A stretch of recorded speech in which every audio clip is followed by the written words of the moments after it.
Hi guys, so today we will be doing the question magnetic force between two balls. This is basically a binary search based question and we'll look into it how we can solve this question. So Rick discovered a special form of magnetic force between two balls if they are put in the newly invented basket. Rick has empty baskets. The ith position is at position of I. Morty has m balls and needs to distribute the balls into baskets such that minimum magnetic force between any two balls is maximum. Rick stated that the magnetic force between two balls at position x and y is x minus y modulo. Given an integer array positions and an integer m, return the required force. तो काफी ज्यादा confusing statement है, हम थोड़ा break down करके इसको समझने की कोशिश करते हैं, राइट? तो बेसिकली क्या हो रहा है, हमें मिनिमाइज करना है magnetic force and magnetic force की डेफिनेशन क्या दे रखी है, between any two ball is x and y, ठीक है। तो उसका है एक्स मॉड्यूलो वाई। जैसे सपोज यहाँ एक बॉल है, यहाँ एक बॉल है, यहाँ एक बॉल है, सही है, ये पोजीशन 1 है, ये 4 है एंड ये 6 है, ठीक है।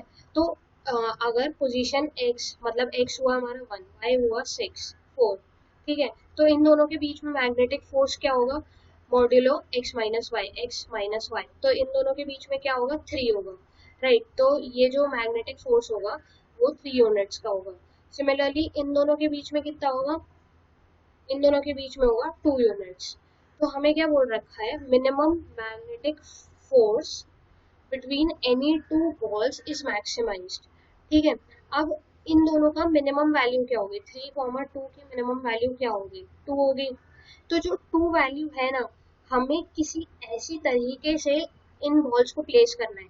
हमारे पास काफी सारी पोजीशंस हैं रखने की, बट हमने चूज करी ये वाली एंड ये वाली, जिससे कि हमारा मिनिमम मैग्नेटिक फोर्स 2 यूनिट्स आ रहा है, क्योंकि हमने इन दोनों का मिनिमम लिया, ठीक है।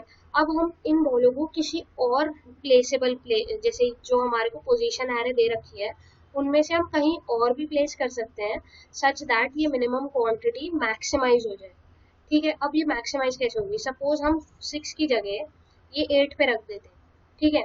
तो ये वाले वैल्यू क्या होती, 4, 8 माइनस 4, तो ये यूनिट क्या होता, 4। तो हमारे पास मिनिमम किस किस का निकालने को आता, 3 और 4 का। तो इसमें मिनिमम क्या होता, 3। तो हमने 2 यूनिट से 3 यूनिट्स मैक्सिमाइज कर लिया है वो वैल्यू, जो मैक्सिमम जो मैग्नेटिक फोर्स है बिटवीन एनी टू बॉल्स, हमने 2 से 3 मिनिमाइज कर लिया by placing that last ball in at unit at position 8, right. तो अब हमें बेसिकली ये पोजीशनिंग ऐसे करनी है सच दैट हमारी सारी बॉल्स रखी भी जाए एंड ऐसे रखी जाए सच दैट जो हमारा मैग्नेटिक फोर्स है वो मैक्सिमाइज हो जाए, राइट। सो अब हम चलते हैं फर्स्ट एग्जांपल को समझने। तो हमारे पास ये कॉन्फ़िगरेशन दे रखी है कि हम बॉल्स इन पोजीशंस पे प्लेस कर सकते हैं, राइट। कि 1 पे प्लेस कर सकते हैं, 2 पे, 3 पे, 4 पे एंड 7 पे। एंड हमें कितनी बॉल्स प्लेस करनी है, 3 पे, ठीक है। तो हम इसमें सारी कॉन्फ़िगरेशन समझने की कोशिश करेंगे। तो देखो, मैं ऐसे कर सकती हूँ कि मैं 1 पे रख दूँ, 2 पे रख दूँ, 3 पे रख दूँ बॉल, 1 2 3। तो अब इन दोनों के बीच में फोर्स कितना होगा, x माइनस वाई का, तो वो कितना होगा, 1 यूनिट। सिमिलरली इन दोनों के बीच में कितना होगा, 1 यूनिट। अब हम सोच रहे होंगे कि हम बिटवीन एनी टू पेयर्स, तो 1 और 3 के बीच में कितना होगा, ये भी हम कंसिडर कर सकते हैं, बट इनका मिनिमम क्या होगा, क्योंकि हमें बताना क्या है, मिनिमम मैग्नेटिक फोर्स बताना है। तो इन तीनों का मिनिमम क्या होगा, 1 होगा। तो इस वाली कॉन्फ़िगरेशन से हमारे पास क्या आएगा, मैक्सिमम जो मैग्नेटिक फोर्स है इनमें से वो 1 आएगा। सिमिलरली अगर मैं कॉन्फ़िगरेशन चेंज करके 1 रख दूं, फिर 3 पे रख दूं, फिर 4 पे रख दूं, ठीक है। तो इन दोनों के बीच में कितना है, 3 पे है, 1 पे है, 4 पे है। तो इन दोनों के बीच में डिस्टेंस क्या है, 2 है, बट इन दोनों के बीच में क्या है, 1 है, राइट। और इन दोनों के बीच में क्या होगा, 3। मतलब हमें ये वाला एक्चुअल में देखना नहीं है, बट लाइक क्लैरिटी के लिए 3 भी करें तो हमारे पास मिनिमम वैल्यू क्या आएगी, 1, ठीक है, तो इसमें भी हमारा मैक्सिमम मतलब लाइक मैक्सिमाइज नहीं हो रहा आउटपुट। बट अगर हम कॉन्फ़िगरेशन अगर सपोज करें 1 पे रखा हमने, 4 पे रखा एंड देन 7 पे रखा, ठीक है, 1 4 7, तो इस केस में क्या है, ये डिस्टेंस क्या है 3, तो फोर्स कितनी होगी हमारे पास 3 यूनिट्स, एंड इस केस में हमारे पास फोर्स कितनी होगी 3 यूनिट्स, तो इन दोनों का मिनिमम क्या होगा, एंड सपोज अगर ये वाला भी डिस्टेंस मान लिया तो 6, तो इन तीनों का मिनिमम क्या होगा 3 यूनिट्स। और अभी हमारे पास पहले तक क्या आंसर आ रहा था 1 यूनिट 1 यूनिट, और हमारे पास अब आ गया 3 यूनिट्स।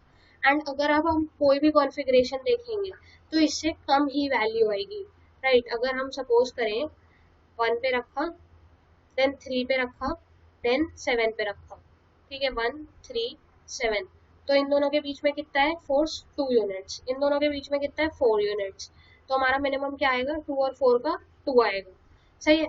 तो और पिछले केस में हमारे पास 3 आ रहा था मैक्सिमम, तो हमने देखा कि हम उस वाली कॉन्फ़िगरेशन में मतलब 1 पे रखें, देन 4 पे रखें, देन 7 पे रखें, तो इस केस में हमारा आंसर 3 आ रहा है, जो मिनिमम मैग्नेटिक फोर्स है वो हमारी मैक्सिमाइज्ड हो रही है इस कंडीशन में, ठीक है। तो बेसिकली अगर हमने समझा है ढंग से तो हमें ये समझ आ रहा है कि हमें ऐसी कॉन्फ़िगरेशन चाहिए जिसमें हमारा गैप मैक्सिमम हो रहा हो, ठीक है। तो हम ये चीज़ बाइनरी, सो अब हम क्या करेंगे, जैसे अब हमारे पास ये पोजीशन है 1 2 3 4 7, राइट। अब क्या होगा कि हम बेसिकली सबसे पहले हम एरे को सॉर्ट कर लेंगे, जो कि हमारे पास सॉर्टेड ऑर्डर में हो जाए कि फर्स्ट वाला एलिमेंट यहाँ प्लेस हो सकता है मिनिमम, एंड मैक्सिमम वाला 7 वाली पोजीशन पे प्लेस हो सकता है, ठीक है। अब हम क्या करेंगे कि हम बेसिकली जैसे बाइनरी सर्च में मिड पोजीशन निकालते हैं, तो हम जो मिड वैल्यू जो आएगी ना उसको हम गैप लेके चल लेंगे। अब जो गैप आएगा अब हम उससे पूछेंगे क्या ये वैलिड कॉन्फ़िगरेशन बना सकता है क्या, अगर मतलब हम इतने गैप पे प्लेस करने की कोशिश करें अपनी बॉल्स, तो क्या हमारे पास एक वैलिड कॉन्फ़िगरेशन आएगी। तो हमारे पास देखो मिड कैसे निकलेगा 0 प्लस 7/2, 7 कैसे आया लास्ट एलिमेंट, राइट, तो उससे क्या आएगा 3, ठीक है। तो अब हम क्या करेंगे, सबसे पहले हम सबसे पहला एलिमेंट हमेशा फर्स्ट इंडेक्स पे प्लेस कर देंगे to get the maximum gap, right. अब क्या होगा, अब हमने क्या कहा कि हमने पहला वाली बॉल फर्स्ट वाले बॉक्स में रख दी, देन अब हमें क्या चाहिए कि हमें मैक्सिमम गैप चाहिए 4 का, मतलब 3 का, राइट। तो मतलब अब हम क्या करेंगे, अब हम एरे पे आइटरेट करेंगे, तो सब अब क्योंकि हम 2 पे प्लेस कर सकते हैं तो हम पूछेंगे क्या एरे ऑफ आई माइनस, अब हमने क्योंकि 1 फर्स्ट वाली बॉल कहाँ पे रखी थी 1 वाली पोजीशन पे, ठीक है, तो हमारा एक प्रीवियस वाला पॉइंटर होगा जो कि हमारी पोजीशन बताएगा कि हमारी प्रीवियस बॉल कहाँ प्लेस हुई थी, तो हमने एरे ऑफ 0 पे प्रीवियस बॉल प्लेस करी थी। आई अब हमारा 1 से आइटरेट होगा n तक और हम प्लेस करने की कोशिश करेंगे, ठीक है। अब मैं ये वैलिड कॉन्फ़िगरेशन का कोड लिख रही हूँ, तो हमने क्या कहा कि क्या एरे ऑफ आई क्या है 2 माइनस प्रीवियस, प्रीवियस क्या था 1, क्या 2 माइनस 1 क्या greater than equal to gap है, गैप क्या था जो अभी हमने मिड वाले निकाला है तो मतलब 3, तो क्या ये greater than equal to gap है, तो उसने बोला नहीं क्योंकि 1 is not greater than equal to 3, तो उसने बोला कि सेकेंड वाली बॉल मैं अभी यहाँ प्लेस नहीं कर रही, ठीक है, जबकि ये प्लेस कर सकती हूँ मैं यहाँ, बट मैं अभी नहीं कर रही क्योंकि अभी मैं बाइनरी सर्च से मैक्सिमम पोजीशन की तरफ देखने की कोशिश कर रही हूँ। देन मैं 3 पे आई, तो क्या होगा एरे ऑफ आई क्या होगा 3 माइनस 1 प्रीवियस क्योंकि अभी अपडेट नहीं हुआ है, तो क्या होगा कि क्या 3 minus 1 greater than equal to gap है, तो उसने बोला नहीं क्योंकि गैप क्या है 3, तो 2 is not greater than equal to 3। अब क्या होगा इस पे भी हमने प्लेस नहीं करी, अब देन क्या होगा 4 पे आया, तो अब क्या पूछा 4 माइनस 1 क्या greater than equal to gap है, तो उसने बोला बिल्कुल, तो उसने कहा कि भाई प्लेस कर दो इधर, मतलब मैंने यहाँ प्लेस कर दी, तो मतलब इनिशियली क्योंकि मैंने ऑलरेडी क्योंकि फर्स्ट एरे के इंडेक्स पे मैंने 1 प्लेस कर दी थी, तो जब ये कंडीशन ट्रू होगी तो मैं प्लेस प्लस इक्वल टू 1 कर दूंगी कि मैंने एक बॉल प्लेस कर दी है, एंड क्योंकि अब मैं प्रीवियस यहाँ नहीं है अब प्रीवियस यहाँ है, ठीक है, क्योंकि अब मैं गैप अगर निकालूंगी क्योंकि अब मैं अगर नेक्स्ट एलिमेंट 7 पे रखूंगी तो गैप इतने का निकालूंगी, ठीक है। तो अब क्या होगा प्रीवियस में अपडेट कर दूंगी एरे ऑफ आई पे, अब क्या होगा, अगर सारी बॉल प्लेस कर दी मैंने, अगर सारी बॉल जो, अगर मैंने जितने नंबर ऑफ बॉल्स प्लेस कर दिए हैं equal to given number of balls हुई, कि मैंने तीनों की तीनों बॉल्स प्लेस कर दी हैं, तो मैं रिटर्न कर दूंगी ट्रू इस पोजीशन से, कि भाई एक वैलिड कॉन्फ़िगरेशन मिल गई है कि हम गैप 3 का मिनिमम रख सकते हैं। ठीक है, अभी हमारा नहीं हुआ है, अभी प्लेस करके हमने 2 कर दिए, मतलब इधर प्लेस कर दिए। अब एरे ऑफ आई क्या होगा, 7 होगा, तो 7 - 4, क्या मैं ये वैल्यू प्लेस कर सकती हूँ, मतलब क्या greater than equal to gap है, गैप बेसिकली ये मिड वाली वैल्यू अभी जो हमने बाइनरी सर्च के फॉर्मूले से निकाली है वो है। तो वो बोलेगा हाँ, क्योंकि 7 - 4 is greater than equal to 3, तो मतलब मैं प्लेस कर सकती हूँ यहाँ बॉल। तो इस केस में क्या होगा, प्लेस इक्वल टू 1, तो हमने यहाँ बॉल प्लेस कर दी, यहाँ बॉल प्लेस कर दी, यहाँ कर दी, यहाँ कर दी। तो अब क्या होगा, प्रीवियस अब अपडेट होके ये वाला इंडेक्स हो जाएगा। अब मैंने पूछा क्या, प्लेस इक्वल टू एम, क्योंकि हमें 3 बॉलें ही प्लेस करनी थी, तो यहाँ हमारी तीनों बॉल प्लेस हो चुकी हैं, तो हम इधर ट्रू रिटर्न कर सकते हैं कि हम मिनिमम 3 का गैप ले सकते हैं, राइट। तो ये हमारी एक वैलिड कॉन्फ़िगरेशन हो गई। ठीक है, तो अब हम चलेंगे, अब देखो अब क्या हो रहा है, हमने देखा कि 1, 2, 3, 4 एंड 7 के में अभी हमने गैप देखा कि वैलिड गैप 3 है। तो इस केस में गैप 3 का मतलब क्या है, कि मिनिमम 3 वाली गैप पे हम रख सकते हैं बॉल्स। तो और मैक्सिमम गैप क्या था पॉसिबल, मैक्सिमम गैप था हमारा एरे ऑफ आई, मतलब 7 तक हम maximum gap, first index minus last index minus first index, तो हम 6 का मैक्सिमम गैप रख सकते हैं। तो हमने बाइनरी सर्च से जब अगर ये वैलिड कॉन्फ़िगरेशन आ गई, तो हम क्या करेंगे, मैक्सिमाइज करने की कोशिश कर रहे हैं, क्योंकि हमें बेसिकली क्या करना था, हमें ये चीज़ मैक्सिमाइज करनी है जो डिफरेंस है। तो हम क्या करेंगे, अब हम स्टार्ट को, मतलब हमने देखा कि यहाँ से पीछे, इससे पीछे कोई भी छोटा जो गैप है वो वैलिड है, बट हमें क्या करना है, क्योंकि मैक्सिमाइज करना है वैल्यू, तो हम राइट साइड में अब सर्च करेंगे, तो हम स्टार्ट क्या कर देंगे, मिड+1। ठीक है, कि अब हम गैप 3 था, तो हम 4 से, एंड क्या था हमारा, एंड की वैल्यू 7 थी, तो 4 + 7 डिवाइडेड बाय 2 करने की कोशिश करेंगे, जो कि हमारा हो जाएगा 11/2, 5। ठीक है, तो हम पूछेंगे क्या गैप 5 में हमारी सारी बॉल्स प्लेस हो सकती हैं। तो अगर हम वो चीज़ देखें, देखो मैंने 1 पे रखी, फिर 2 पे पूछेगा गैप, अब क्या मैं मान के चल रही हूँ गैप 5 के लिए, कि क्या गैप 5 के लिए मैं सारी बॉल्स प्लेस कर सकती हूँ। अब क्या होगा, 2 पे मैं क्या रख सकती हूँ, नहीं रख सकती, क्योंकि गैप 1 का होगा। फिर क्या मैं 3 पे रख सकती हूँ, नहीं रख सकती। फिर 4 पे रख सकती हूँ क्या, नहीं रख सकती, क्योंकि 4 - 1 गैप कितना हुआ, 3, बट हमें गैप कितना चाहिए, 5। देन 7 पे आया, तो क्या गैप गैप कितना होगा, 7 - 1 6 का गैप होगा। तो गैप तो यहाँ सही है, गैप हमारा वैलिड है। तो हमारा कितने नंबर ऑफ बॉल्स रखी गई हैं अभी तक, 2 रखी गई, एक इधर और एक इधर। बट अब आइट्रेशन एन तक चलने वाली थी, एरे हमारी फिनिश हो गई है, तो हमने देखा सिर्फ 2 बॉल रख सकते हैं। तो अगर हमने देखा कि जो हमने प्लेस करी है balls is less than m, तो उस केस में हमारी ये वैलिड कॉन्फ़िगरेशन नहीं है, तो हम फॉल्स रिटर्न कर देंगे। ठीक है, तो ये हमने फॉल्स रिटर्न कर दिया, तो मतलब ये गैप वैलिड नहीं है, राइट। तो जैसे कि हमने देखा कि ये गैप वैलिड नहीं है, जब हमारा गैप इस पॉइंट पे वैलिड नहीं था, तो इसके आगे वाले गैप भी वैलिड नहीं होंगे, क्योंकि हम सारी बॉल्स प्लेस नहीं कर पाएंगे। तो इस केस में हम क्या करेंगे, हम लेफ्ट में सर्च करेंगे, तो एंड इक्वल टू मिड-1 कर देंगे। ठीक है, सो इतना सही लॉजिक था। अब हम इसका कोड देखते हैं।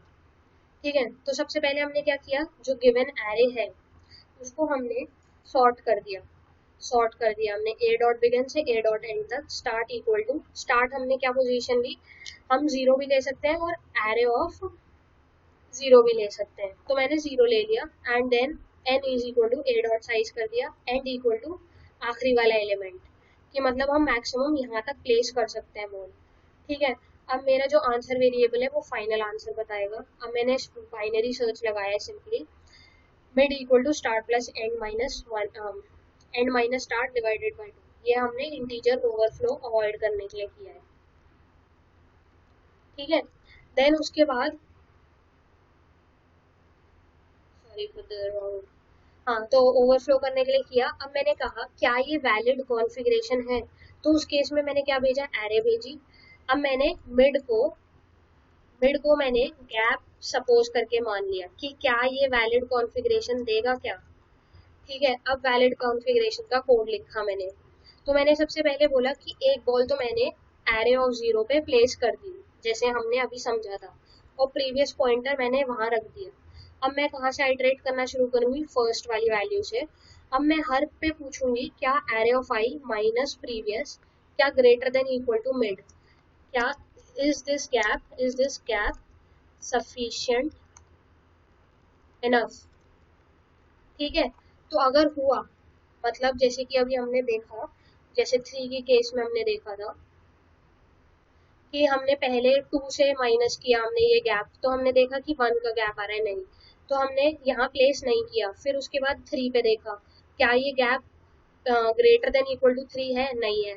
हमने 4 पे देखा तो हाँ, कि मतलब ये गैप सफिशिएंट है कि हम यहाँ प्लेस कर सकते हैं। ठीक है, तो हमने ये किया and then previous equal to array of I कर दिया कि हमने अब, क्योंकि हमने यहाँ प्लेस कर दिया तो प्रीवियस हमने इसको पॉइंट कर दिया, एंड जो वैल्यू थी कि हमने एक और बॉल प्लेस कर दी, प्लेस द बॉल हियर। ठीक है, तो अब हमने पूछा क्या जो हमने जितनी बॉल्स प्लेस कर दी वो इक्वल टू एम है क्या। ठीक है, तो अगर है, मतलब कि हमने सारी बॉल्स प्लेस कर दी है, तो ये वैलिड कॉन्फ़िगरेशन है, वरना हम आइटरेट करते रहेंगे। एंड अगर नंबर ऑफ टोटल बॉल्स जो हमने प्लेस करी हैं इस लेस देन एम है, तो उस केस में हम फॉल्स रिटर्न कर देंगे। तो इससे हमें पता चल जाएगा अगर वैलिड कॉन्फ़िगरेशन है, तो मतलब जैसे कि हमने समझा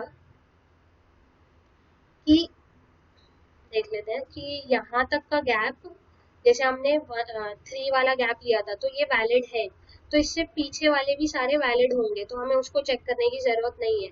तो इस केस में हमें क्या सर्च करना था, इस वाली पोजीशन पे। तो उस केस में हमने क्या कर दिया, start equal to mid plus 1, कि क्या ये वाली पोजीशन कोई वैलिड होंगी। ठीक है, तो start equal to mid plus 1, else हमने क्या किया, अगर इनवैलिड है, जैसे हमने 5 के केस में देखा कि भाई ये वाला पोजीशन, इस वाले गैप पे हम सारी बॉल्स प्लेस नहीं कर सकते, तो मतलब इसके आगे वाली पे भी प्लेस नहीं कर सकते, तो हम क्या करेंगे उस केस में, end equal to mid minus 1। ठीक है, so this was the code, and हमने फाइनली आंसर जो था हमने रिटर्न कर दिया। आंसर हम रिकॉर्ड कर लेंगे जब हमारे पास एक पॉसिबल आंसर आ जाएगा, जैसे हमने 3 किया, तो कि ये पॉसिबल आंसर है, तो वो हमने आंसर वेरिएबल में रिकॉर्ड कर दिया एंड आंसर हमने रिटर्न कर दिया। So this was the code, and the time complexity will be shared to you in the description, and the code also will be shared in the description. I hope it is clear to everyone, and have a good day.